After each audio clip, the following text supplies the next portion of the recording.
지금까지는 학습과 훈련이 AI의 중심이었는데 이런 학습과 훈련에는 GPU가 사용되니까 사실상 엔비디아가 독점을 했고 그래서 엔비디아 주가가 크게 상승을 했다. 그렇지만 앞으로는 이제 추론의 시대로 넘어가니까 추론의 시대 때는 ASIC 반도체가 이제 부각이 될 거니까 마벨 테크놀로지에 관심을 가집시다. 앞으로 ASIC 반도체가 부각되면서 이제 브로드컴하고 이제 마벨 테크놀로지에 지속적으로 관심을 개인적으로는 좀 갖는 편이고요. 그다음에 이제 제가 관심을 갖는 분야는 AI 에이전트입니다. 챗GPT는 단순하게 쭉 나열하는 데 비해서 이제 AI 에이전트는 이제 자기가 생각을 한다는 거죠. 지금 이제 초기 단계인데 2, 3년 후면 이제 굉장히 이제 이것이 활성화될 것이다. 이렇게 예측을 하고요.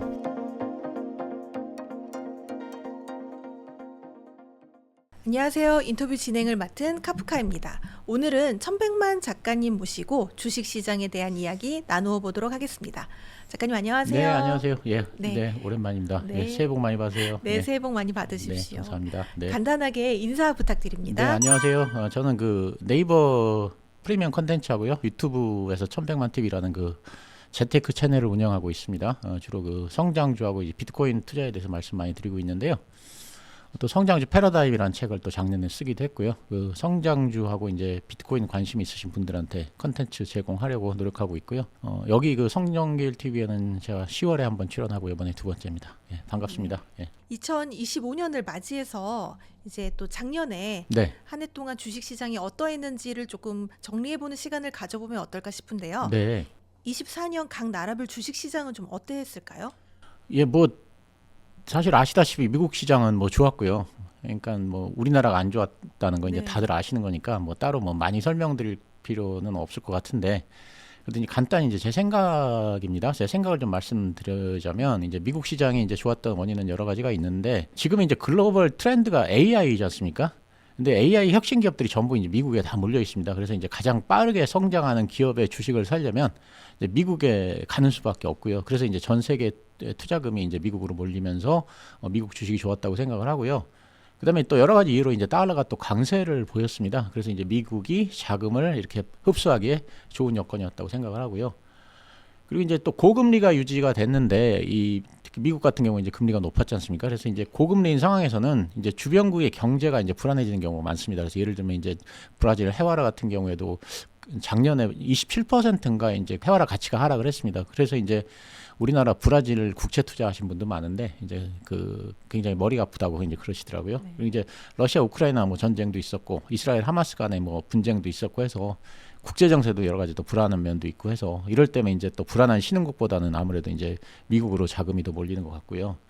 그리고 이제 중국이나 일본은 제가 이제 뭐 투자를 하진 않기 때문에 이제 뭐 잘은 모르지만 그냥 제가 아는 수준에서만 이제 간단하게 말씀을 드리자면 자, 9월 이전에 미국이 이제 처음으로 금리를 내는 게 작년 9월이거든요. 그래서 이제 9월 이전에 이제 미국이 금리를 내리지 않으니까 이 중국이 할 수 있는 게 아무것도 없었습니다. 그래서 이제 속수무책으로 주식이 계속 떨어졌었는데 예를 들면 만약에 이제 미국이 금리를 인하하지 않은 상태에서 중국이 이제 경제를 살린다고 금리를 인하하게 되면 이제 중국에 남아 있는 자금마저도 또 외국으로 빠져나갈 가능성이 크고요.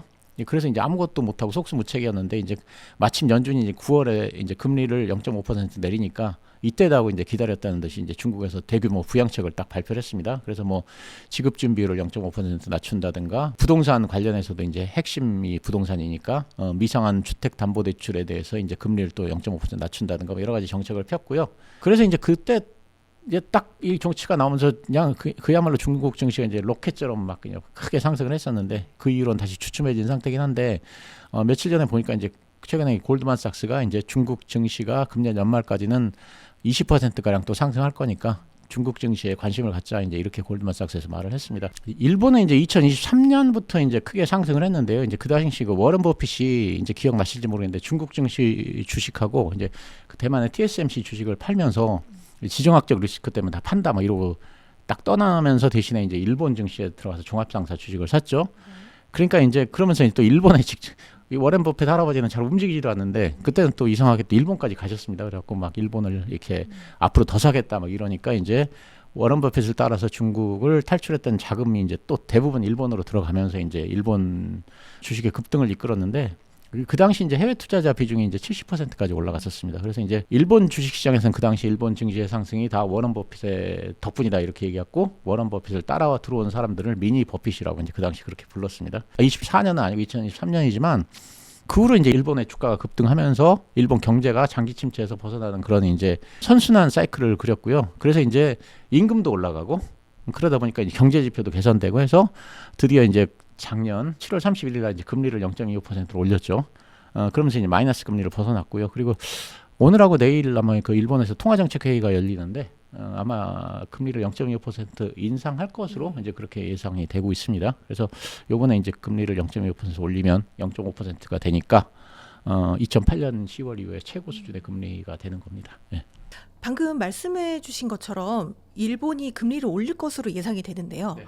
일본의 금리 인상이 자산 시장에 좀 영향을 미치지 않을까요? 영향을 미칠 수 있죠. 그러니까 기억을 하시겠지만 7월 31일 날 작년에 이제 그 일본이 금리를 올렸는데 네. 그 전에 어떤 일이 있었냐면 빅테크 주식들이 하락을 했습니다.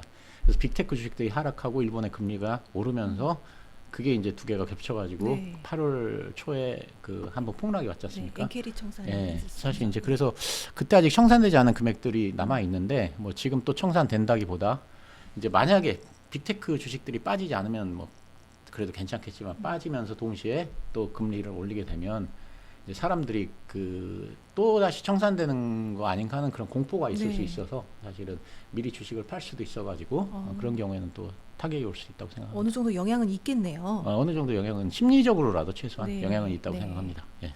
사실 작년에 한국 주식이 굉장히 약한 모습을 보였는데요. 네. 이런 원인이 좀 어디 있다고 보시나요? 그러니까 뭐 한두 개 때문은 아닌 것 같고 여러 가지 복합적인 요인이라고 생각을 하는데요. 첫째로 이제 글로벌 트렌드가 AI였죠. 아까 말씀드렸듯이. 그리고 이제 근데 이제 우리나라에는 AI라고 하는 기업이 뭐 딱히 마땅히 눈에 딱 들어오는 게 없습니다. 네. 근데 이제 주식이라고 하는 거는 아무래도 가장 성장성이 좋은 분야로 돈이 몰리게 돼 있는데 우리나라 이렇게 투자하려고 보면은 이게 AI 기업이 다 하는 게 이런 게 별로 없어서 이제 미국으로 많이 또 건너간 면이 있는 네. 것 같고요. 근데 이제 미국 시장도 뭐 좋았다 하는데 엄밀히 따지면 AI와 관련된 주식과 빅테크들이 좋았거든요. 다른 주식들은 별로 그렇게 좋은 건 아니고. 그래서 이제 AI에 무관한 기업들, 미국 기업들도 크게 상승은 하진 않았는데, 그래서 사실 작년에는 AI가 이끌었는데 우리나라에 AI 주식이 별로 없다. 이제 이게 이제 요인인 것 같은 생각이 드는데, 그래도 이제 그나마 AI와 관련된 기업들은 그래도 상승을 했습니다. 예를 들면 SK 하이닉스라든가 한미반도체 이런 것들이 이제 우리나라의 대표적인 AI 관련 기업인데 작년에 많이 상승했고요. 그다음에 또 AI 때문에 이제 전기가 필요하다는 점이 부각이 되면서 AI 뭐 HD 현대일렉트릭이라든가 뭐 이런 전력 관련 기업이나 전선주들이 많이 상승했습니다. 그러니까 이제 AI의 대표 회사가 없었던 것이 이제 부진했던 요인 중에 하나라고 생각하고요. 근데 이제 또 비슷한 맥락이긴 한데 SK 하이닉스는 또 AI의 수혜를 받았지만 삼성전자는 이제 그 HBM 엔비디아 코어를 통과하지 못하니까 AI의 수혜를 전혀 받지 못했지 않습니까? 네. 그러다 보니까 삼성전자 주가가 올라가지 못하고 그 우리나라 대표 주식인 이 삼성전자가 하락을 하니까 코스피가 이제 부진할 수밖에 네. 없었던 거고요. 셋째로 이제 마찬가지로 2차 전지 관련주들이 또 이제 하락을 하면서 이제 아까는 코스피고 지금 이제 코스닥도 네. 발목을 잡았지 않습니까? 그러니까 삼성전자는 끊임없이 하락하면서 코스피 발목을 잡고 이제 2차 전지 관련주들은 코스닥 발목을 잡아서 이제 체감 지수가 하락이 두드러졌다 이렇게 생각을 하고요. 그다음에 이제 네 번째로는 개인 투자자들이 이제 삼성전자하고 2차 전지 주식을 많이 갖고 있는데 여기서 뭐 돈을 벌어야 이걸 갖고 선순환이 일어나는데 네. 여기 돈이 다 묶여버리니까 사실은 이게 순환이 나타나질 않아서 다른 주식으로 자금이 들어가지 못했던 면이 있고요. 그다음에 이제 다섯 번째로는 금투세 논란도 있다고 생각을 합니다. 제가 이제 큰 손들이 많이 투자하는 그런 그 대형 증권사 지점장님하고도 몇 번 만나서 여쭤봤는데 네. 실제로 사실 그 늦가을에 여름부터 가을까지는 해서 이제 사실 그 큰 손들 자금이 많이 빠져나갔다 그럽니다. 금투세 때문에. 그리고 이제 그다음에 이제 비트코인이 크게 상승을 하면서 이제 증시는 부진하고 비트코인 상승하니까 이제 증시 자금이 비트코인으로 암호화폐로 많이 빠져나갔던 면이 있는 것 같고요. 그다음에 이제 환율 상승에 의한 외국인 자금 이탈도 있을 수 있습니다. 그러니까 이제 원달러 환율이 상승하다 보니까 아무래도 환차손 이런 걸 염려한 외국인 투자자들이 빠져나간 거, 뭐 이런 것들. 그래서 이제 여러 가지 요인이 복합적으로 결합이 돼서 이제 작년에 우리나라 시장이 좋지 않았다. 이렇게 생각을 합니다. 네. 지금 25년이 시작한 지도 이제 한 달 정도 되어 가는데요. 네. 지금 좀 미국 시장하고 한국 시장 분위기가 좀 어떤가요? 근데 미국 시장도 별로 이렇게 나쁘진 않은 것 같고요. 우리나라도 뭐 지금까지는 1등이다. 언제까지 그럴지 모르겠지만 그런 얘기들을 하더라고요. 그래서 미국 시장하고 이제 우리나라 시장 말씀드리려고 하면 이제 우선 미국 시장을 좀 말씀드리겠는데요. 그 전에 제가 좀 국채 관련 얘기를 좀 하려고 합니다. 최근에 이제 미국 국채 수익률에 좀 이상한 현상이 좀 나타났었습니다. 여기 이제 좀 기사를 이렇게 보시면요. 마켓워치에 있는 기사인데 이게 투자자들이 40년 넘는 동안에 단 2번밖에 겪은 적이 없는 국채 시장의 움직임에 불안해하고 있다. 이제 이게 기사 제목입니다. 40년 동안 단 2번밖에 겪지 않은 일이 뭐냐 하면 연준은 기준금리를 인하했는데 네. 오히려 이 국채 금리는 상승을 한 경우를 말합니다. 네. 그러니까 연준이 9월부터 12월까지 약 1% 정도 금리 인하를 했습니다. 9월에 50bp, 그 다음에 25bp씩 두 번 해서 1%를 내렸는데 국채 금리가 그러면 당연히 떨어져야 되는데 오히려 국채 금리가 연준이 1% 내렸는데 국채 금리는 1%가 올랐습니다. 그래서 이제 9월에 10년물 국채 금리가 이제 그 당시에 최저 3.66%였는데 최근에 4.8%까지 네. 올라갔습니다. 그러니까 이제 일반적으로 연준이 금리를 내리면 금리를 내리는 전후에 한 200일 정도는 이제 계속 금리가 소폭 내리면서 이제 금융 여건이 완화돼야 되는데 사실 그런 현상이 나타나지 않고 완전히 거꾸로 간 건데요. 이제 이것 때문에 이제 10년물 국채 금리가 5%가 넘을 것이라는 공포가 굉장히 확산이 됐었습니다. 그리고 이제 많은 전문가들이 실제로 5%가 넘을 거라고 예상을 했고요. 그 예를 들면 이제 블랙록의 그 채권왕이라고 하는 그 리더는 이제 10년물 국채 금리가 5%에 도달할 것이다. 이런 사실 말을 실제로 했었습니다. 어쨌든 연준이 이제 9월부터 금리를 내리기 시작을 했는데요. 그러니까 이제 금리를 내리니까 사람들은 우리 투자자들은 그러면 시중금리도 내려갈 것이다 이렇게 생각을 했던 거죠. 국채금리. 근데 그러니까는 내려갈 거로 생각을 했으니까 이게 국채금리가 5% 가까이까지 갈 것이라고는 전혀 생각도 못했고 그래서 이제 이런 시나리오에는 주식 투자자들이 전혀 대비가 되지 않았던 상황이었습니다. 그러니까 만약 그 당시에 지난주 일입니다. 그 당시에 5%가 넘었다면 아마 주식시장의 타격은 굉장히 컸을 것이다. 불가피했을 것이다. 그래서 이제 미국 투자하신 분들이 이걸 이제 실제로 체감하셨는지는 제가 잘 모르겠지만 그래서 높은 이 국채금리 때문에 사실 지난주 초만 해도 시장에 굉장한 좀 위기감이 있었습니다. 그리고 이제 5%를 넘었다고 하면 이제 상당한 조정이 왔을 거다. 이렇게 생각을 합니다. 근데 이제 다행히도 이제 지난주 화요일과 수요일에 발표된 PPI와 CPI가 네. 이제 예상에 부합하거나 예상보다 조금 더 낮으면서 이제 이걸 계기로 해서 이제 10년물 국채금리가 하락을 하기 시작했거든요. 그래서 이제 그 전에는 또 달러 인덱스도 110까지 올라갔었고요. 네. 뭐 환율도 높았는데 이제 이게 PPI하고 CPI가 나오면서 국채금리도 떨어지고 이제 달러 인덱스 떨어지고 환율도 이제 1,450원 밑으로까지 내려갔죠. 그리고 이제 9만 달러 밑으로까지 하락했더니 비트코인도 이제 10만 달러 다시 네. 넘어서게 되고요. 그렇게 이제 이렇게 PPI와 CPI가 이제 잘 나온 것은 그래도 우리 투자자한테는 큰 행운이라고 생각을 하고요. 그래서 이제 만약에 인플레 지표가 상승하지만 않는다고 하면은 당분간은 미국 시장도 좀 그냥 안정적인 흐름을 보이지 않을까 이제 이게 제 생각입니다. 연준의 강경 매파인 월러가 이제 연준이 올해 금리를 뭐 3회에서 4회까지도 내릴 수 있다. 물론 이제 좀 조건들을 이야기하기는 했는데요. 네. 올해 좀 금리 인하 몇 차례 정도 가능할 거라고 보시나요?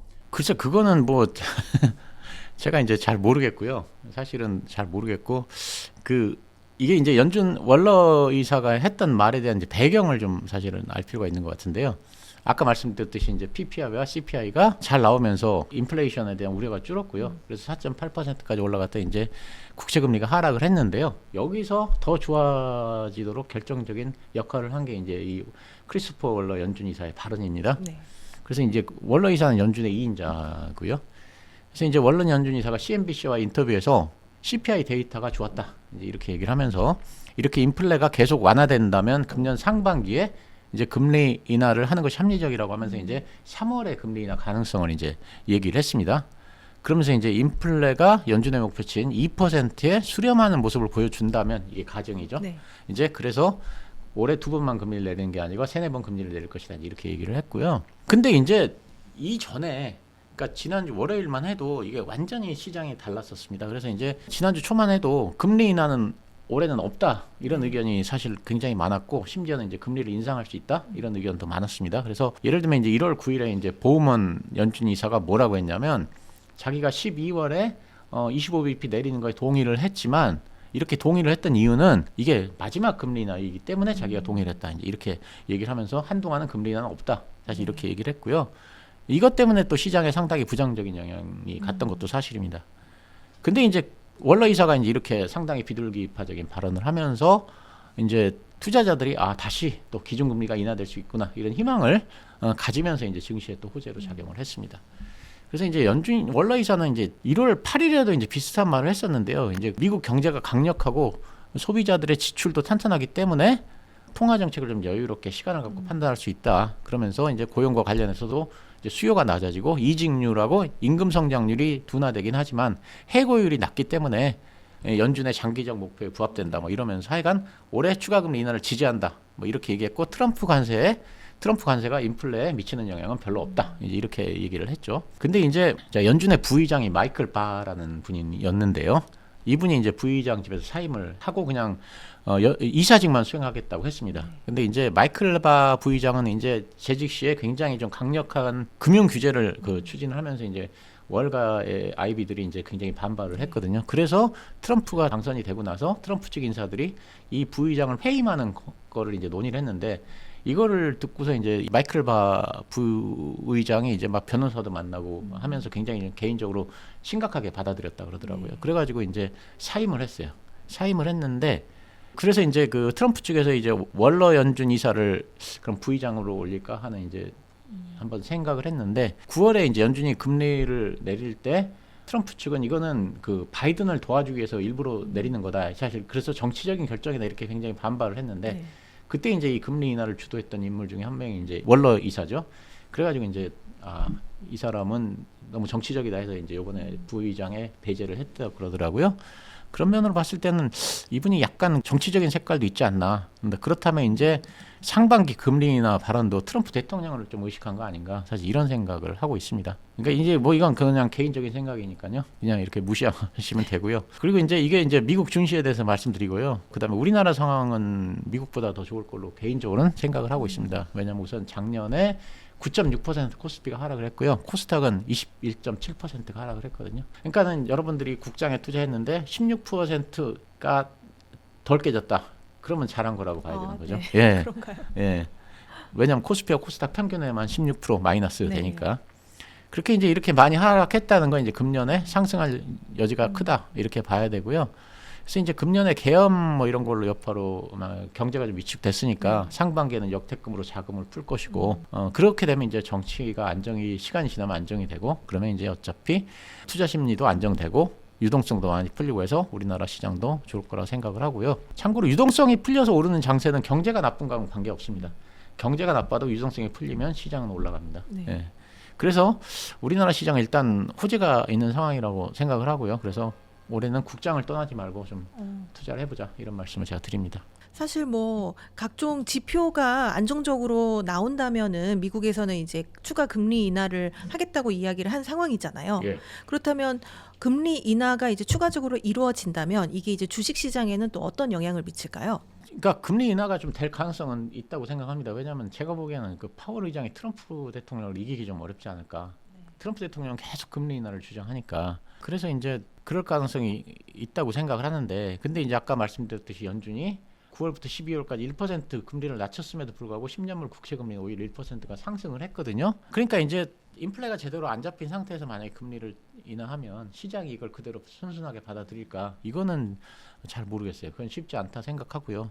그래서 이제 금리를 인하하는 건 기본적으로 좋은 소식이지만 이게 이제 인플레가 안정권에 들어가서 금리 인하를 할 수 있는 여건이 돼서 금리를 인하를 해야지 어거지로 이렇게 하는 거는 별로 도움은 안 된다 이렇게 생각합니다. 네. 트럼프 대통령이 취임을 했잖아요. 네. 그리고 나서 이제 각종 정책들을 강력하게 추진하겠다는 의지를 보였는데 이게 주식 시장에 긍정적인 영향을 미칠 가능성이 좀 높지 않나요? 어떤 면은 이제 긍정적인 면이 되고요. 어떤 면은 부정적인 면이 되니까 사실은 그거는 이제 정책에 따라서 이건 긍정적이다, 이건 부정적이다 이렇게 할 수 있겠죠. 예를 들면 이제 그 첫날에 관세에 대해서 보편 관세를 부과하는 행정명령에 뭐 서명을 할 것이라고 사람들이 예상을 했는데 그거를 안 하니까 주식시장이 상승을 했지 않습니까? 예를 들면 뭐 그러니까 정책마다 다 플러스와 마이너스가 있기 때문에 그건 정책에 따라 다르지 않나 이런 생각을 합니다. AI 분야 같은 경우는 굉장히 수혜를 받을 것 같은데요. 예, AI는 수혜를 받을 걸로 그렇게 생각을 합니다. 일단은 바이든 정부에서 여러 가지 규제를 이렇게 많이 걸었었는데요. 일단 그거를 전부 다 해제한다고 했기 때문에 AI 분야는 수혜를 받을 걸로 그렇게 예상합니다. 그렇다면 수혜를 받는 분야를 이렇게 조금 이야기를 해주신다면 AI하고 또 어디가 있을까요? 금융이 있겠죠. AI 금융. 그리고 만약에 또 악재가 될 수 있는 또 이런 파트가 있다면 어느 부분일까요? 아무래도 이제 풍력 같은 경우는 굉장히 안 좋을 수 있는 거죠. 왜냐하면 풍력은 너무너무 싫어하더라고요, 트럼프 대통령이. 그러니까 이제 저도 한번 어디서 본 건데 이게 풍력, 특히 이제 해상 풍력 같은 경우는 네. 이게 그 여러 가지 이 전기 줄 같은 걸로 인해서 이렇게 그 바다 생태계가 파괴된다 뭐 이런 얘기들 하더라고요. 뭐 꼭 그런 것 때문인지 모르겠지만 하여간 태양광에는 그래도 호의적인데 네. 풍력에는 또 비호의적이지 않습니까? 그래서 풍력 같은 거는 좀 쉽지 않을 거다. 뭐 자기가 이렇게 있는 4년 동안에는 풍력 관련해서는 한 개도 만들지 않겠다 뭐 그런 얘기도 했지 않습니까? 네. 그래서 그런 분야는 안 좋을 거라고 그렇게 생각합니다. 네. 사실 지금 최근에 네. 비트코인이 굉장히 좋은 모습을 보여주고 있는데요. 네, 또 비트코인 시총이 국내 증시 시총을 조금 넘어섰고 네, 미국 주식도 지금 연일 좀 신고가를 좀 갱신하고 있는데요. 네, 네. 좀 약간 과열이 아니냐 이런 이야기들도 좀 있는 것 같습니다. 네. 어떻게 보시나요? 그러니까 이제 미국 주식은 아까 얘기했듯이 AI 관련주들만 많이 사실은 오르고 빅테크들만 많이 올랐기 네. 때문에 뭐 무차별적으로 막 오르니까 버블장은 아니라고 생각은 하는데요. 그 얼마 전에 닷컴 버블을 예언했던 하워드 막스 대표께서 네. 거품을 좀 주시하고 있다고 하면서 또 거품을 형성하는 핵심 요소는 빠져 있다 이렇게 얘기를 했거든요. 예, 그러니까 조금 더 자세히 말씀드리자면 네. 이제 하워드 막스께서는 이제 주식 시장이 버블 영역에 접근해가고 있다. 이제 이렇게 경고를 하면서 그렇지만 이 버블을 만드는 핵심 요소가 하나 빠져 있다 이렇게 말씀을 하셨는데요. 이제 하워드 막스는 이제 AI가 이제 버블을 부추기는 새로운 혁신 기술이다 이렇게 얘기를 했습니다. 무슨 얘기냐면 내가 겪은 버블은 모두 혁신하고 다 관계가 있었다 네. 이렇게 얘기를 했습니다. 그래서 1980년대에는 이제 디스크 드라이브 회사, 1990년대에는 인터넷, 그다음에 2000년대 서브프라임 모기지 증권 이런 것들이 일종의 혁신 산업인데 네. 이 혁신 산업으로 인해서 이제 사람들이 무차별적으로 여기다 이제 관심을 갖고 투자를 하니까 버블이 생겼다 이제 이런 얘기인데요. 근데 이제 이렇게 버블로 가는 핵심 요소는 굉장히 높은 밸류에이션이 나와야 되는데 닷컴 버블 때는 이런 그 굉장히 높은 밸류에이션이 있었는데 지금은 그런 건 없다. 이제 이렇게 얘기를 했습니다. 그러면서 이제 진짜 버블이 되려고 하면 이제 투자자들이 뭐 그냥 굉장히 이게 그 PR이 굉장히 높은 상태에서도 이거 안 비싸다, 비싼 가격 아니다, 지금이 가장 싸다, 네. 뭐 이렇게 얘기를 해야 되는데 이런 식으로 얘기하는 사람을 자기는 아직까지 본 적이 없다 이제 이렇게 네. 얘기를 했습니다. 그러면서 가격이 좀 높고 거품이 약간 끼어 있을 수는 있지만 아직까지 뭐 이렇게 엄청난 수준은 아닌 것 같다 이제 이렇게 얘기를 했고요. 그래서 이제 저도 이 말에 어느 정도는 동의를 하는 편인데요. 이제 그 버블이 있긴 하지만 아직 뭐 커다란 버블까지는 아닌 것 같다는 생각을 개인적으로는 하고 있습니다. 그래서 AI가 이제 혁신을 계속 이어가는 한은 미국 시장 강세는 좀 더 이어지지 않을까 이렇게 얘기를 하는데 최근에 보면 자꾸 이제 그 뭐 기술주 다 팔아라 막 이런 얘기들도 많이 나오더라고요. 네. 아침에 제가 그 신문을 잠깐 봤는데 다이먼 회장도 뭐 그런 얘기를 좀 했던 것 같고요. 하여간 요즘은 이제 경고들이 좀 나오기는 합니다. 트럼프 대통령이 취임하면서 이제 아까 말씀드렸듯이 이제 바이든 대통령이 이제 그 채택했던 AI 규제들 네. 이것들이 이제 다 폐기했고요. 그래서 이제 이런 조치로 인해서 이제 빅테크 기업들한테 특히 이제 분위기가 좋아질 것 같은 생각이 들고요. 그래서 이제 블룸버그에서는 규제 완화로 인해서 AI 기업을 중심으로 한 빅테크 기업들에 대한 투심이 다시 살아날 가능성이 있고 투자금이 몰릴 가능성이 있다. 또 이런 얘기를 했습니다. 그러니까 이제 약간 버블이 있을지는 모르지만 이걸 우려해서 미리 자금을 다 뺄 필요는 없지 않나. 왜냐하면 또 이렇게 버블이 생기면 가장 끝부분이 제일 그 네. 상승폭이 크니까 상승을 이제 잘 취하면서 대응을 잘 해야 된다 이렇게 생각을 하고요. 아까 또 말씀드렸던 부분이긴 한데 이제 일본 금리 인상에 대해서 조금 염려를 하고 있긴 합니다. 그래서 이제 일본에서 금리 인상할 거라고 이제 오늘 아침에도 보니까 이제 노무라 증권에서 이제 그렇게 네. 예상을 했더라고요. 그래서 이제 일본에 이제 그 금리를 결정하는 정책위원이 9분인데 이 중에서 이제 5분이 찬성을 하면 이제 금리를 인상하는 건데 아마 니온 게이자이 신문에서 다 물어봤던 모양이에요. 그랬더니 과반수가 찬성을 하는 것 같다. 이제 이런 식으로 얘기를 했습니다. 그래서 이제 만약에 이제 일본 금리 인상이 일어났는데 아까 얘기했듯이 동시에 빅테크도 빠진다. 그러면 이게 시장이 좀 약간 불안해질 수 있다. 그래서 이걸 경계해야 된다 이런 말씀을 드리고요. 이게 이제 미국 시장에 대해서 말씀드렸고요. 자, 비트코인에 대해서 좀 말씀드리면요. 자, 비트코인에 크게 상승해서 버블에 대한 우려가 있는 것도 맞긴 하지만 제가 이제 2번을 그 큰 상승과 하락을 경험을 했는데 네. 그때 같은 그런 그 버블의 분위기는 아닌 것 같다는 생각은 하고 있습니다. 자, 우선 비트코인이 왜 상승을 하는지를 봐야 되는데, 물론 이제 트럼프 대통령이 당선이 되면서 이제 비트코인이 상승하는 건 맞지만, 네. 그거는 이제 비트코인 상승에 대한 계기를 마련해 준 거라고 생각을 하고요. 저는 이제 근본적으로는 비트코인에 대한 그 수요가 공급을 초과했기 때문이다 이렇게 생각을 합니다. 요즘 이제 비트코인 기사를 보면 맨날 나오는 게 보면은 올해는 뭐 얼마 갈 거다. 맨날 그런 기사예요. 20만 달러 갈 거다. 아니다. 뭐 7만 달러 갈 거다. 맨날 이런 거고. 또 지난주 초에는 비트코인이 9만 달러까지 떨어지니까 뭐 스탠다드 차터드에서는 또 뭐 17%가 더 하락할 거다 뭐 이런 식의 기사가 나오는데 사실 이런 가격 관련 기사는 아무 의미가 없습니다. 이런 기사들은 신경 쓰지 않으셔도 되고요. 대신에 이제 비트코인 관련 뉴스를 볼 때는 뭘 봐야 되냐면 수요와 공급을 봐야 됩니다. 자산 가격이 상승하는 가장 큰 요인은 수요와 공급의 불일치입니다. 그러니까 만약 수요가 공급을 초과하면 자산 가격은 상승하게 돼 있습니다. 네. 엔비디아 주가가 크게 올랐던 이유도 GPU를 살려는 사람들은 많은데 수요는 많은데 그걸 다 공급하지 못해서 수요와 공급이 불일치했기 때문이고요.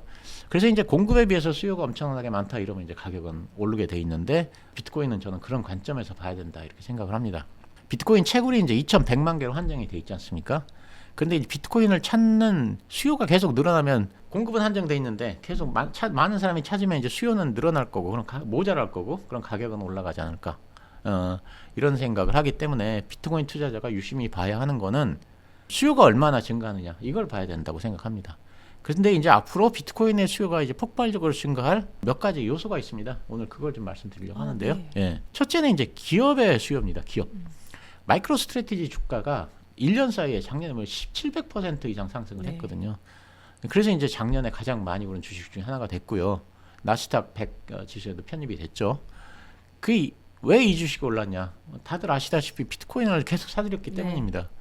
근데 이 회사가 뭐 반도체를 만든다든가, 뭐 양자 컴퓨터를 만든다든가 이런 뭐 엄청난 뭐 첨단 기술을 가지고 있는 회사도 아니고요. 네. 그냥 이렇게 그 클라우드 컨설팅 비슷한 회사거든요. 근데 이제 그러니까 이 회사가 한 거라고 그냥 시비 발행해서 비트코인 사들인 것밖에 없습니다. 근데 이제 이 주가가 계속 치솟으면서 주주들이 이제 돈방석에 앉았거든요. 그러면 이제 비트코인을 사들이면 회사 주가가 오른다는 걸 이제 다른 회사들도 알게 된 겁니다. 네. 그래서 이제 최근에 이 마이크로 스트래티지의 비트코인 전략을 따라하는 회사들이 이제 생겨나기 시작을 했습니다. 자, 그래서 예를 들면요. 자, 이게 이제 우주 관련 기술 테크 회사인 그 쿨러 테크놀로지라고 하는 회사인데요. 지금 보시는 차트가 이제 쿨러 테크놀로지의 1년 주가입니다. 최근에는 주가가 좀 하락을 했는데 어쨌든 1년 사이에 주가가 1163%가 상승했습니다. 여기 보시면 1163%. 그리고 이제 특히 이제 12월에 이제 급등을 했는데요. 이렇게 이제 주가가 왜 12월에 급등을 했느냐? 그러면 이제 12월 4일에 신규 비트코인 재무 이니셔티브라는 걸 이제 발표를 했는데 네. 그 내용이 뭐냐면 그 잉여 현금의 최대 90%를 비트코인을 사들이겠다 이제 이렇게 얘기를 했고요. 그러면서 이제 기업 자금으로 비트코인을 대량 매입하는 이제 마이크로 스트래테지의 전략을 벤치마킹하는 거라고 네. 했습니다. 그러고 나서 이제 언제 비트코인을 샀냐면 12월 26일에 샀습니다. 그러고 나니까 비트코인을 샀다고 하니까 곧바로 그날 주가가 35%나 올랐거든요. 자, 그러면 이렇게 이제 비트코인을 사니까 주가가 급등하는 걸 이제 본 다른 회사들이 어떻게 행동을 하느냐. 걔네들도 이제 비트코인을 사들일 가능성이 크다는 거죠. 네. 더구나 이거 뭐 비트코인을 사들이는 뭐 특별한 기술이 필요한 것도 아닙니다. 그냥 현금 있으면 현금 갖고 사면 되고 현금 없으면 시비 발행해서 그 돈으로 비트코인 사면 됩니다. 이게 간단하니까요. 그래서 뭔가 이제 아주 기술이 좋은 회사들이야 기술 갖고서 주가를 올리겠지만 기술이 별로 없는 회사들 이런 회사들은 너도 나도 비트코인을 사들일 가능성이 있고요. 그렇게 되면 이제 비트코인 수요는 폭발적으로 늘어나지만 공급은 한정적이다. 이것이 이제 비트코인 가격을 끌어올리는 원동력으로 작용할 수 있다. 이렇게 생각을 하고요. 그래서 비트코인 투자자들이 봐야 되는 건 앞으로 얼마나 많은 기업들이 비트코인을 사들이는지 사실 이거를 유심히 봐야 됩니다. 근데 이제 마침 요 비슷한 기사가 나왔는데 지금 보시는 기사를 보면 이제 그 비트와이즈의 맷 하우건 그 CEO가 기업들의 비트코인 매수 전략은 이미 메가 트렌드다. 향후 12개월, 18개월 동안 수백 개의 기업이 재무제표에 비트코인을 추가할 것이고 이는 이제 비트코인 시장 전체를 끌어올릴 것이다. 이제 이렇게 얘기를 했거든요. 그러니까 이제 하우건 CIO는 현재 70개의 상장사가 마이크로 스트래티지와 유사한 그런 이제 기업 재무 전략을 채택했다고 이제 그렇게 말을 했습니다. 이렇게 이제 점점 더 많은 기업들이 비트코인을 사들이게 되면 비트코인 수요가 공급을 초과할 가능성이 있다. 그러면 이제 비트코인은 장기적으로 상승할 가능성이 있다. 그래서 이제 이런 점에 초점을 맞추고 가격이 뭐 얼마 가네 막 이런 거 보지 마시고 이제 그 얼마나 이런 기업들이 사들이는지 네. 또는 얼마나 사들이는 기업들이 늘어나는지 사실 이런 것들을 계속 팔로우업 해보라 이런 말씀을 드리고요. 자, 둘째로는 이제 빅테크들도 앞으로는 비트코인을 또 사들일 가능성이 있습니다. 왜냐하면 미국의 공공정책연구센터라는 곳이 있습니다. 이게 이제 영어로 National Center for Public Policy Research라는 건데요. 줄여서 이제 NCPPR이라고 하거든요. 여기서 이제 기억하실 건데 마이크로소프트한테 비트코인을 투자해서 인플레이션을 해지하라 이렇게 이제 권했습니다. 그래서 이제 이게 주총 안건으로 올라왔지만 주총에서 부결이 됐었죠. 네. 그래갖고 이제 비트코인을 사들이지 못했는데 여기서 다시 이제 아마존에도 똑같은 그 얘기를 했습니다. 그래서 비트코인을 사들여라 이렇게 하니까 4월에 주총에서 이것도 역시 이제 주총에서 사들일 건지 아마존이 결정을 하기로 했고요. 그렇게 이제 비트코인을 해치 자산으로 보유하는 거에 대해서 주총에 계속 안건으로 올라올 건데 뭐 한두 번 이렇게 부결될 수는 있겠지만 이게 계속 부결되기는 어렵지 않을까 이렇게 생각을 하고요. 그래서 빅테크들도 앞으로 비트코인을 보유하는 그런 경우가 늘어날 가능성이 크다. 이것도 확인을 하셔야 되고요. 그 다음에 이제 이거는 다 아시는 얘기지만 현물 ETF로 비트코인이 얼마나 유입되는지를 잘 봐야 됩니다. 자, 이렇게 보시면요. 지금까지 비트코인 현물 ETF로 자금 유입 규모를 보여주는 건데요. 지금까지 토탈 이게 383억 달러, 우리 돈으로 55조 원이라는 어마어마한 돈이 이제 비트코인 현물 ETF로 들어왔습니다. 자, 이런 식으로 이제 자금 유입이 계속 우상향을 하면 이제 비트코인이 안 오를 수가 없는 거죠. 그래서 이제 비트코인 현물 ETF로 자금 유입이 어떻게 되는지를 이제 봐야 됩니다. 그리고 이제 네 번째로는 이제 미국 정부의 비트코인 매입이 있고요. 이제 뭐 이것도 아시는 얘기지만 신시아 로빈스 상원의원이 비트코인 전략 비축 법안, 영어로는 비트코인 액트 오브 2024를 그 발의했다는 건 다 아시는 내용인데요. 재무부가 5년간에 걸쳐서 100만 개의 비트코인을 사들이는 그런 거죠. 이게 이제 현실화될지 않을지는 뭐 저도 모릅니다만 만약에 이 법이 현실화된다 그러면 이제 비트코인 현물 ETF가 통과됐던 것과 같은 그런 굉장히 큰 효과를 가져올 것이다 이렇게 생각을 하고요. 그다음에 이제 마지막으로는 이제 다섯 번째로는 미국 외에 다른 국가들의 비트코인 매입이 또 있습니다. 그래서 만약 미국이 비트코인을 매입한다면 비트코인 가격이 오를 게 뻔하니까 다른 국가들은 미리 비트코인을 사들이게 되겠죠. 그러니까 브라질에서도 이제 비트코인을 국가 준비금으로 포함하는 법안이 발의가 됐는데 이게 이제 재밌는 게 뭐냐면 공화당하고 민주당 양쪽이 다 통상적으로 둘이 싸우는데 이 법안은 양 당이 다 똑같이 지지를 했다고 합니다. 그래서 이게 이례적이라 이런 얘기를 합니다. 이렇게 이제 서울경제신문 기사를 보시면 만약 비트코인을 미국이 전략 자산하면 전 세계가 비트코인을 확보하기 위한 경쟁이 치열해질 것이다. 이제 이런 기사도 나왔습니다. 그래서 이제 정리를 하자면 비트코인의 가격 예측을 위해서는 수요 공급을 봐야 되는데 공급은 2,100만 개로 한정이 돼 있다. 이제 그래서 수요를 봐야 되는데 수요를 끌어들일 만한 요소로는 첫째로 이제 아까 얘기했지만 기업들, 그다음에 이제 빅테크들, 세 번째 이제 현물 ETF, 미국 정부의 비트코인 매입, 다른 국가들의 비트코인 매입, 이런 것들을 이제 주의 깊게 봐야 된다 이런 말씀을 제가 드립니다. 지금 말씀을 들었을 때 가장 좋은 건 이제 비트코인을 직접 현물 투자하는 건데 만약에 상황상 그게 어려운 분들 같은 경우에는 비트코인을 계속 매입하는 기업의 주식을 사는 거는 어떻게 보시나요? 그러니까 기업 주식을 사는 것도 뭐 한 방법이긴 한데 마이크로 스트래티지가 이제 대표적인 기업인데요. 사실 그거는 너무 많이 오른 면이 있는 것 같아요. 그러니까 이런 비트코인 가격보다 훨씬 더 주가가 높은 거죠. 비트코인은 보유 자산보다는. 그리고 그 회사가 이제 제가 정확히는 기억이 안 나는데 아마 오늘인가 어저께인가 뭐 주총을 했을 텐데 그 뉴스는 제가 팔로우를 못했는데 주식을 3.3억 주에서 뭐 100억 주인가 그렇게 이제 그 주식을 수를 이렇게 늘려서 그걸 팔아가지고 그 돈으로 비트코인을 사겠다고 했거든요. 너무 좀 공격적으로 하는 거 아닌가 사실 그런 생각은 좀 좀 리스크가 있어 보인다는 말씀이시죠. 그렇죠. 그러니까 비트코인이 계속 꾸준히 뭐 이렇게 하늘 높이 올라가면야 문제는 없겠지만 뭐 세상 일은 모르는 거니까 그러니까 혹시라도 이렇게 갑자기 무슨 이유에서인지 폭락을 하면 리스크가 좀 있지 않을까. 근데 비트코인이라고 하는 그냥 폭락을 해도 갖고 있으면 되는데 이거는 너무 막 이렇게 레버리지가 너무 많이 들어가고 그러면 사실 좀 약간의 리스크는 있지 않을까 그런 생각은 갖고 있고요. 그리고 이제 뭐 아까 제가 말씀드렸던 이 쿨러 테크놀로지 같은 회사요. 이런 회사들도 이제 비트코인 샀다고 해서 엄청나게 올랐는데 이런 회사들 보면 이제 재무제표는 별로 안 좋습니다. 아. 그러니까 그런 것도 봐야 된다. 네. 그렇게 생각을 합니다. 단순히 비트코인만 매입한다 요것만 가지고 기업 주식을 사들이는 건 조금 리스크가 그렇죠. 있네요. 여러 가지로 이렇게 전후 사항을 좀 네. 봐야 된다 이렇게 생각을 합니다. 사실 이렇게 말씀해 주신 것처럼 비트코인과 미국 주식은 좀 잘 나가고 있는 모습을 보이는데요. 네.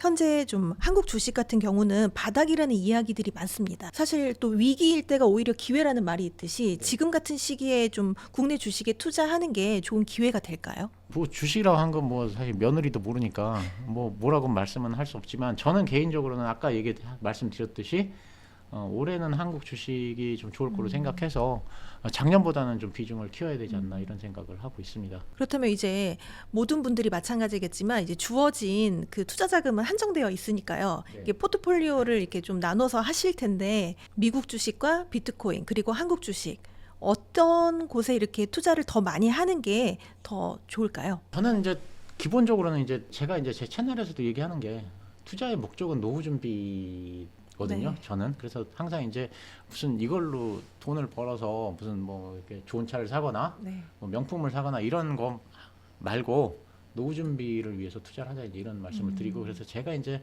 말씀드린 것도 이제 노후 준비에 초점을 맞춰서 말씀을 많이 드립니다. 개인적으로는. 그래서 이제 어쨌든 요거가 다 분산을 하는 게 좋다 생각을 하는데요. 그러니까 비트코인하고 미국 주식하고 한국 주식. 근데 이제 올해는 그래도 작년보다는 한국 주식의 비중을 조금 더 많이 갖고 가는 게 좋다 이렇게 생각을 하는데요. 근데 이제 제 성향이기도 한데 제가 이제 한 가지 말씀드리고 싶은 점은 한국 주식에 뭐 투자를 하는 미국 주식도 마찬가지고 투자를 하는데 뭐 전부 다는 아니지만 그래도 일정 부분은 반드시 성장주에 투자하라 이런 말씀을 제가 권해드립니다. 왜냐하면 성장주에 투자를 해야만 초과 수익을 거둘 수가 있습니다. 성장주가 아닌 곳에 투자해서 초과 수익을 거두기는 저는 쉽지 않다 이렇게 생각을 하고요. 그래서 이제 제가 제 책 그 성장주 패러다임에도 써놨는데 네. 왜 그렇게 생각하는지에 대해서 좀 말씀을 드리기 위해서 제가 1993년으로 좀 돌아가 보면요. 그 당시에 이제 92년인가? 그 당시 이제 우리나라 외국인 직접 투자가 이제 허용이 처음으로 됐습니다. 근데 이제 그 전과 후로 딱 나뉘는데 그 전하고 그 후가 주식시장의 움직임이 완전히 달라졌습니다. 그 전에는 이 업종별로 주가가 움직였거든요. 네. 그러니까 뭐 증권주가 오르면 증권주 다 오르고 뭐 이렇게 이렇게 건설주가 오르면 다 오르고 이런 식이었어요. 그래서 이제 업종별로 움직였고 뭐 기업의 본질 가치는 별로 중요하지 않았습니다. 어느 업종에 속해 있느냐가 사실 중요했었고요.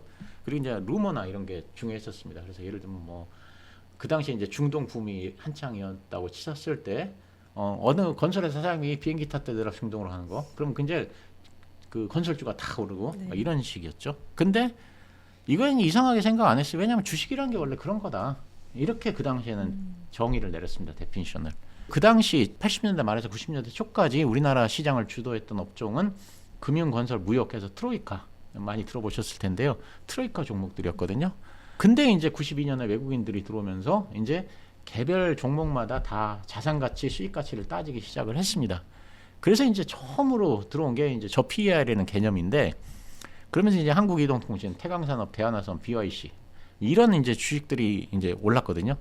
근데 이제 일반 사람들은 이 저 PER이 뭔지도 몰랐어요. 그 당시에는 그냥 타성에 젖어서 오로지 트로이카 주식만 계속 들고 있었거든요. 그러면서 이제 하는 얘기가 뭐냐면 왜 주식이 안 올라? 이런 생각을 한 겁니다. 근데 이제 그 당시에는 이렇게 저 PER 주식만 올랐고요.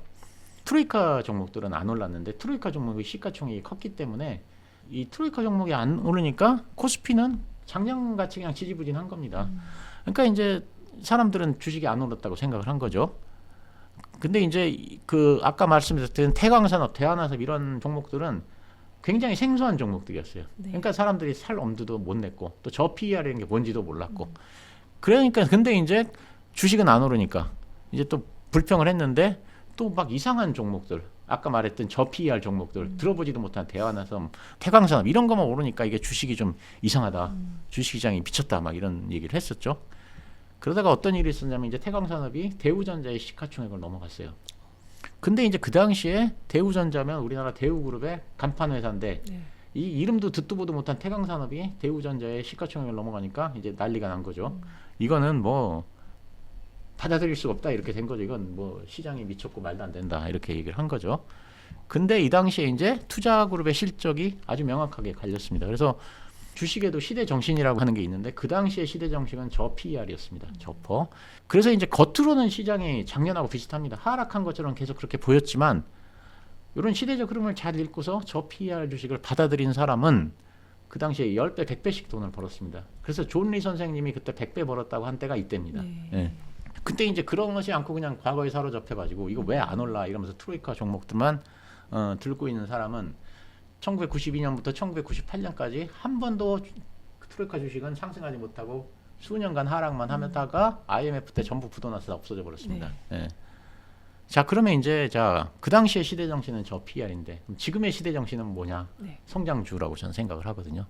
예를 들어서 알테오젠이 작년에 340%가 올랐습니다. 네. 모두들 엔비디아가 열광하는데 엔비디아 140%밖에 안 올랐어요. 작년에.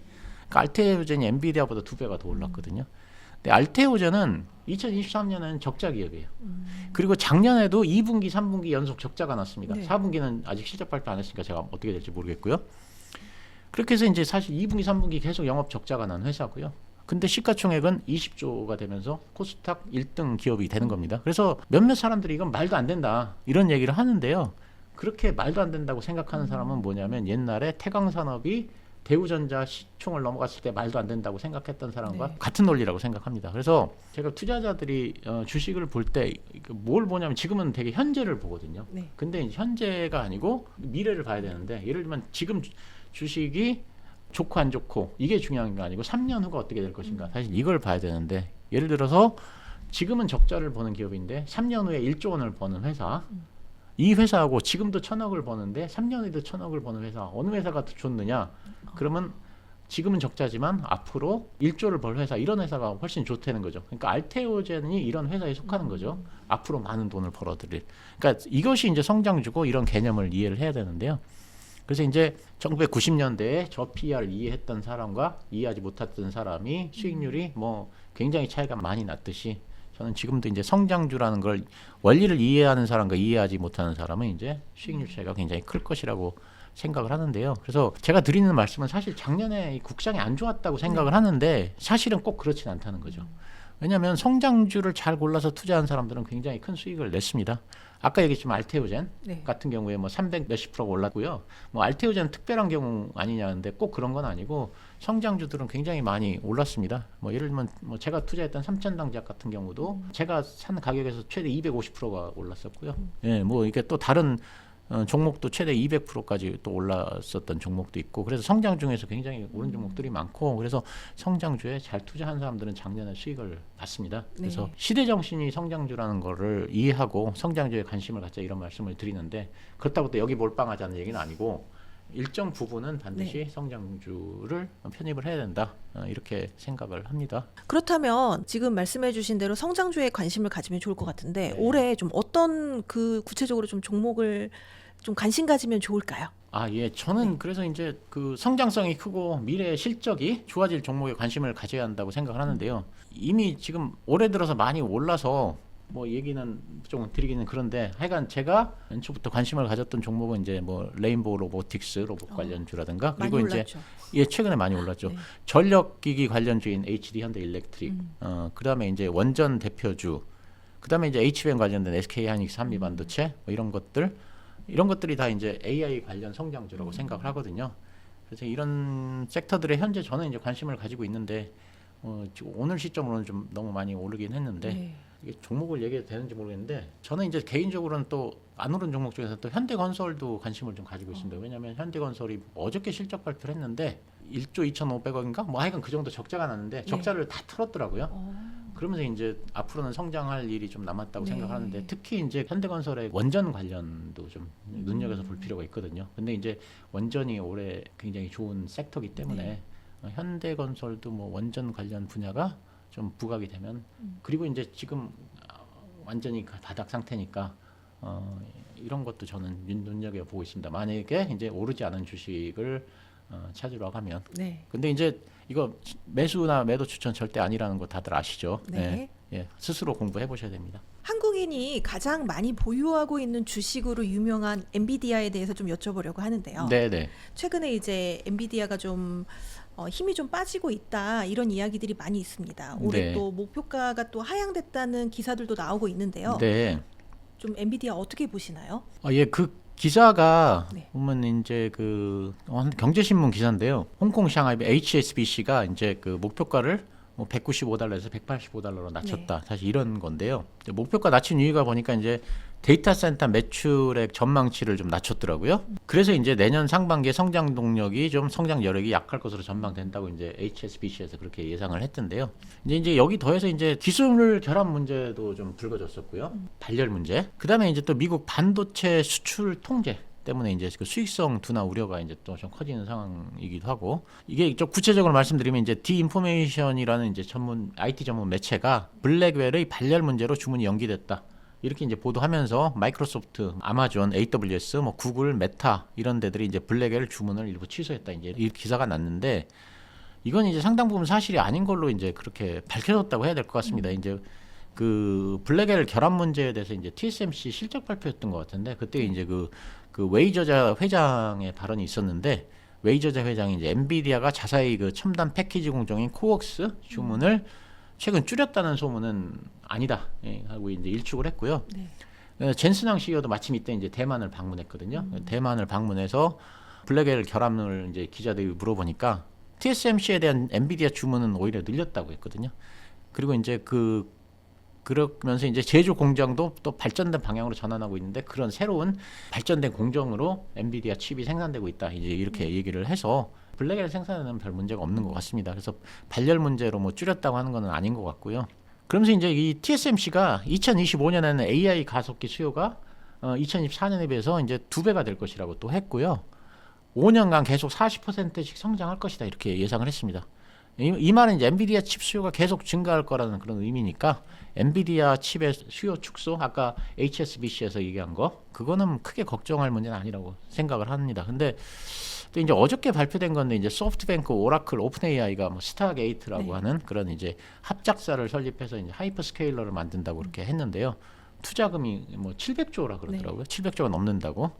그래서 사실 이게 처음에 얘기가 나왔을 때는 자체 칩을 사용할 거라는 전망이 좀 있었는데, 오라클이 여기 들어오면서, 오라클이 엔비디아 칩을 사용하거든요. 네. 그래서 아마 엔비디아 칩을 사용할 것이다. 이렇게 이제 시장 전망이 바뀌면서 이제 어저께 엔비디아 주가가 다시 상승을 했고, 네. 이제 오늘은 이제 트럼프 대통령이 이걸 공식화하면서 뭐 엔비디아가 이 프로젝트에 자문사로 들어갔다고 하면서 또 올랐죠. 사실 이런 건 이제 엔비디아의 호재인데, 이제 바이든 행정부가 또 AI 반도체 수출 규제안을 발표했지 않습니까? 뭐 아시다시피 이제 AI 개발에 필요한 반도체를 뭐 이렇게 소수의 동맹국에는 무한대로 살 수 있게 하고, 뭐 이렇게 그 중국이나 러시아 같은 이런 국가에는 팔지 않고, 뭐 인도라든가 뭐 이스라엘 이런 대부분 중간에 속하는 이런 국가들한테는 상한선을 두고, 수출할 경우에는 미국으로부터 사전 승인을 받아야 된다. 이걸 두고서 엔비디아가 굉장히 강력하게 반발을 했는데요. 네. 이렇게 반발하는 이유는 아마 이제 제3국에 상한선을 두는 게 엔비디아에 굉장히 큰 타격이 되기 때문이다. 타격이 되기 때문에 굉장히 반발을 했다, 이런 거거든요. 그래서 이제 트럼프 대통령한테 이 법안 좀 폐기해 주세요 하고 이렇게 이제 사정을 하고 있는 상황인데, 이것도 법안이 어떻게 되느냐에 따라서 또 엔비디아 주가도 달라지지 않을까, 이런 생각을 합니다. 네. 사실 작년에 보면은 엔비디아가 정말 놀라울 정도의 주가 상승을 보여줬었는데요. 이게 핵심 이유가 뭐라고 보시나요? 작년에요. 네. 수요와 비트코인에서도 얘기했지만 네네. 수요의 공급 초과, 독점적 위치, 이렇게 두 키워드로 저는 정리를 합니다. 그러니까 비트코인 말씀드렸듯이 주가나 자산 가격의 상승의 가장 큰 모티브, 이런 거는 이제 수요의 공급 초과입니다. 그러니까 만약 수요가 공급을 초과하면 자산 가격은 상승하게 돼 있는데, 엔비디아도 이제 마찬가지라는 거죠. 챗 GPT가 나오면서 이제 너도 나도 이 빅테크들이 AI에 투자하면서 AI에 대한 가속기 수요 넘쳐나는데 공급은 딸렸죠. 이제 이것 때문이라고 생각을 하고, 그다음에 이제 두 번째는 독점적 주의도 이제 엔비디아 주가를 상승시키는 원인이다, 이렇게 생각을 합니다. 자, 엔비디아는 이 쿠다라는 이제 프로그램을 무료로 제공하는데요. GPU는 원래 이제 그래픽 처리를 위해서 이제 그 설계된 반도체인데, 이 쿠다라는 프로그램을 사용하면 다양한 계산 작업을 할 수가 있다 그럽니다. 그래서 뭐 쿠다는 뭐 AI, 빅데이터, 데이터 분석 뭐 이런 데 이제 다양한 분야에 활용이 되고 있는데, 쿠다를 무료로 사용할 수 있지만 엔비디아 칩에서만 가동이 되기 때문에 쿠다를 사용하는 엔지니어들은 이제 엔비디아의 GPU를 사용해야 되죠. 그래서 이제 엔비디아의 GPU가 독점적 지위를 누린다 이렇게 말씀을 드릴 수 있을 것 같습니다. 근데 사실 엔비디아가 최근에는 좀 약세의 모습을 보였습니다. 물론 어제는 좀 4% 정도 상승을 하긴 했는데요. 이렇게 지금 약세를 보이는 모습이 좀 일시적일 거라고 보시나요? 아니면 좀 더 길어질 거라고 보시나요? 만약에 호재도 안 나오고 악재도 안 나온다 이 상태면은 저는 이 주가는 그냥 이렇게 횡보하는 모습을 보일 거라 이렇게 생각을 하는데 앞으로 어떤 뉴스가 나오냐에 따라 달라지겠죠. 근데 이제 엔비디아가 최근에 좀 지지부진한 이유는 저는 이제 성장률이 이제 꺾인 것이 가장 큰 이유라고 생각합니다. 엔비디아는 대표적인 성장주인데 성장주는 실적이 중요한 게 아니고 성장률이 중요하거든요. 그래서 이제 성장률이 감소하면 성장주는 일단은 대개는 통상적으로는 매도의 관점에서 보는 게 맞다 이런 생각을 하는데요. 그러니까 성장이 뭐 마이너스라는 게 아니고 10% 성장을 하다가 12% 성장을 하면 되는데 10% 성장하다 8% 성장한다. 그럼 이제 성장률이 꺾인 거지 않습니까? 이제 엔비디아가 이제 그런 현상이 나타난다는 거죠. 그래서 이제 약세가 최근에 좀 약세를 보였던 이유가 여러 가지가 있지만 하나만 꼽으라고 하면 이제 성장률이 이미 정점을 지났기 때문에 약세를 보인다 이렇게 생각을 하지만 또 뭐 호재가 나오면 언제든지 또 상승 전환할 수도 있으니까 뭐 주가라는 사실 아무도 모르는 거죠. 그렇다면 좀 앞으로의 엔비디아의 미래는 좀 어떻게 전망하시나요? 그러니까 어느 정도 미래냐에 따라 달라지는 것 같습니다. 그러니까 아주 장기적으로 본다 그러면 엔비디아의 미래는 굉장히 흥미로울 거다 이런 생각을 하는데요. 2주쯤 전에 이제 CES가 열렸는데 거기서 젠슨왕 CEO가 이제 기조연설을 했지 않습니까? 기조연설을 세 가지로 요약을 하자면 이제 첫째는 로봇과 자율주행 플랫폼 코스모스 발표. 둘째는 개인용 AI 슈퍼컴퓨터인 그 프로젝트 디지트 발표. 셋째는 이제 그 신종 게이밍 그래픽 카드 지포스 RTX 50 시리즈 발표인데요. 조금만 상세히 말씀드리자면 이제 젠슨왕 CEO가 로봇의 챗GPT 모먼트가 다가오고 있다. 이러면서 로봇 개발 플랫폼 코스모스를 공개했죠. 그래서 이제 코스모스가 로봇과 자율주행 개발의 핵심이 될 것이라고 했고요. 디지털 트윈 기술을 통해서 이제 현실과 동일한 그런 가상 세계를 제공해서 이제 로봇과 자율주행을 개발하는 시간을 단축할 것이라고 했고요. 굉장히 흥미로운 거라고 생각하고요. 두 번째 이제 프로젝트 디지트는 이제 개인용 AI 슈퍼컴퓨터인데 블랙엘 기반의 이제 GB200의 소형화 버전인 GB10 칩이 들어간다고 합니다. 그리고 이제 금년 5월에 출시하고 가격은 $3,000부터 시작한다고 하니까 요것도 재밌는 거고 이제 세 번째는 이제 지포스 RTX 시리즈 요거가 있었는데 이런 식으로 이제 젠슨왕 CEO는 끊임없이 엔비디아의 그 미래 비전을 제시합니다. 근데 이제 만약에 이런 비전이 이루어진다고 하면 엔비디아의 미래는 굉장히 흥미로울 것 같다. 굉장히 좋을 것 같다. 근데 이제 뭐 이루어질지 안 이루어질지는 모르니까요. 근데 어쨌든 이 기조연설 후에 뱅크 오브 아메리카가 이제 엔비디아가 새로운 성장 동력을 창출하고 있다면서 AI의 인큐베이터라고 굉장히 높게 평가를 했습니다. 근데 이건 이제 장기적인 비전이고 굉장히 오랫동안 상당한 시간이 흘러야 되고 단기적으로 볼 때는 성장률이 좀 꺾인 상태니까 그리고 이제 또 AI가 지금까지는 학습과 그 훈련의 영역이었지만 앞으로는 추론의 영역으로 넘어가지 않습니까? 그러면 이제 학습과 훈련에서는 엔비디아의 장악력이 거의 100%지만 추론으로 넘어가면 장악력이 떨어지기 때문에 하락을 많이 하진 않겠지만 상승도 좀 제한적이지 않을까 사실 그런 생각을 하는데 아까 말씀드렸듯이 또 앞으로 어떤 호재가 나오냐에 따라 달라지니까요. 예. 그래서 이제 만약에 그런 게 없다 그러면 횡보를 하지 않을까 이런 생각은 좀 갖고 있습니다. 지금 말씀 들으니까 더 어렵게 느껴지긴 하는데요. 엔비디아 주식을 지금 이렇게 투자로 접근하는 게 매수하는 게 좀 어떨 거라고 보시나요? 그러니까 엔비디아가 원체 좋은 회사기 때문에 뭐 이렇게 성장률이 꺾였다고 해도 하락을 하거나 그럴 것 같지는 않은데요. 근데 이제 방금 말씀드렸듯이 뭐 특별한 호재가 나오지 않으면 또 크게 상승할 요인도 없다고 생각을 하니까 안정적인 투자를 원하시는 분들은 엔비디아 편입하는 게 좋은 방법인데 그러지 않고 좀 이렇게 큰 상승을 원하는 분들은 또 열심히 다른 종목 공부해서 다른 종목을 또 찾아보는 것도 좋은 방법 아닌가 이렇게 생각합니다. 사실 엔비디아가 너무 많이 올라서 부담스러워 하시는 분들이 좀 많이 계시는 것 그렇겠죠. 같기는 예, 하더라고요. 예.